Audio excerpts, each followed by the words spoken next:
For just over a century, we've celebrated the contributions of our nation's veterans. Tomorrow, we'll pause for a moment of silence to thank them for their service again.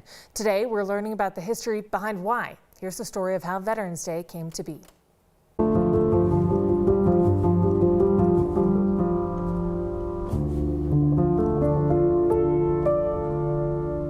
Well, my name is James Dollar. I'm a U.S. Army veteran, and I served from 1990 to 2016. Well, Veterans Day originally came out of World War I. America had lost 116,000 men in that conflict. This is war on a scale that had not been seen by the rest of the world ever. On the 11th hour of the 11th day of the 11th month, the armistice was signed that ended hostilities in Europe. A year later, on the anniversary, President Woodrow Wilson declared that there would be Armistice Day, and that we would remember the sacrifices of the men that served and their bravery and appreciate the victory.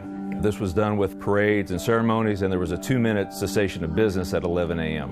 In 1926, the Congress decided that they would make a formal declaration. It was not just a celebration of the soldiers that served in World War I, it was a celebration of peace, and it was actually a peace holiday.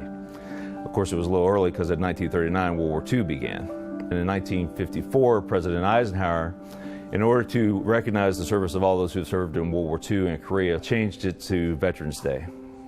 The last addition to it was in 2016, President Obama signed a Veterans Day moment of silence, so that at 3:11 in the afternoon, there's supposed to be a 2-minute of silence recognized by the United States people.